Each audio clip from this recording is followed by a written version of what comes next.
കഴിഞ്ഞ ദിവസം 6 മണിക്ക് തിയേറ്ററിൽ കയറിയിട്ട് 8 മണിയായപ്പോഴത്തേനും ഫെരാരി എന്ന് പറയുന്ന സിനിമ ഞാൻ കണ്ടു തീർത്തു. 8 മണിക്ക് ഫെരാരി കണ്ടിട്ട് നേരെ ഇറങ്ങി അടുത്ത സ്ക്രീനിലോട്ട് കയറിയത് എനിവൺ ബട്ട് യു എന്ന് പറയുന്ന സിനിമ കാണാൻ വേണ്ടിയായിരുന്നു.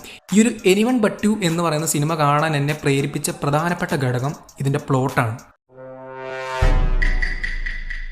ഇപ്പം നിങ്ങൾക്ക് മനസ്സിലായി കാണും, ഈ ഒരു സംഭവം വെച്ചുകൊണ്ടാണ് ഞാൻ ഈ ഒരു സിനിമ കാണാൻ വേണ്ടി ശ്രമിച്ചത്. അല്ലാണ്ട് വേറൊരു സംഭവം എൻ്റെ മൈൻഡിൽ ഇല്ലായിരുന്നു.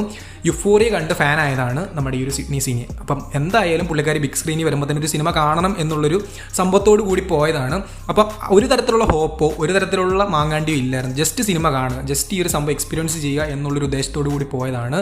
അപ്പോൾ ഈ ഒരു എനിവൺ ബട്ട് യു എന്ന് പറയുന്ന സിനിമ എങ്ങനെ ഉണ്ടായിരുന്നു? എക്സ്പെക്റ്റ് ചെയ്തതിനെ കഴിഞ്ഞും വളരെ ഗംഭീരമായിരുന്നു. അതൊരു ആവറേജ് മൂവിയാണോ അതോ തീർത്തും പോരാത്തൊരു മൂവിയാണോ എന്ന് നമുക്ക് നോക്കാം.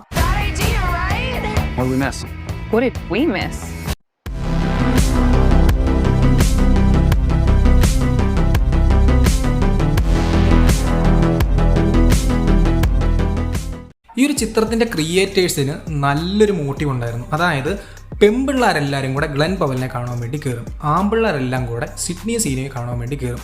ഈ ഒരു സംഭവങ്ങൾ വെച്ചുകൊണ്ട് ഒരുപാട് ആളുകൾ ഈ ഒരു ചിത്രം കാണും എന്നുള്ളൊരു കണക്ക് കൂട്ടൽ ഇതിൻ്റെ ക്രിയേറ്റേഴ്സിന് എന്തായാലും ഉണ്ടായിട്ടുണ്ട്. കാരണം ഈ രണ്ട് ക്യാരക്ടേഴ്സിനെ ഹൈലൈറ്റ് ചെയ്തുകൊണ്ടാണ് ഈ ഒരു ചിത്രം പോകുന്നത്. അപ്പോൾ പറഞ്ഞ പോലെ തന്നെ ഗ്ലെൻ പവലും സിഡ്നി സീനിയുമാണ് ഈ ഒരു ചിത്രത്തിനകത്ത് പ്രധാനപ്പെട്ട റോളിൽ വന്നിരിക്കുന്നത്, അല്ലെങ്കിൽ ഒരു പ്രധാനപ്പെട്ട സംഭവങ്ങളായിട്ട് വന്നിരിക്കുന്നത്. ചിത്രത്തിൻ്റെ ഒരു പ്ലോട്ടിലേക്ക് കടക്കുകയാണെങ്കിൽ സിഡ്നി സീനിയുടെ ബി എന്ന് പറയുന്ന ക്യാരക്ടറും അതുപോലെ തന്നെ ഗ്ലെൻ പവലിൻ്റെ ബെൻ എന്ന് പറയുന്ന ക്യാരക്ടറും കൂടെ ഉണ്ടാക്കിയെടുക്കുന്ന കുറേ സംഭവങ്ങൾ ആദ്യം ഈ രണ്ട് ക്യാരക്ടേഴ്സും കാണുന്നുണ്ട്. പക്ഷേ ഇവരുടെ ഒരു കണ്ടുമുട്ടൽ നല്ല രീതിക്ക് അവസാനിക്കുന്നില്ല. പിന്നീട് നമ്മുടെ ഈ ഒരു ബി എന്ന് പറയുന്ന ക്യാരക്ടറിൻ്റെ പെങ്ങളുടെയും അതുപോലെ തന്നെ നമ്മുടെ ബെൻ എന്ന് പറയുന്ന ക്യാരക്ടറിൻ്റെ ഫ്രണ്ടിൻ്റെ പെങ്ങളുടെയും കല്യാണം നടക്കുകയാണ്.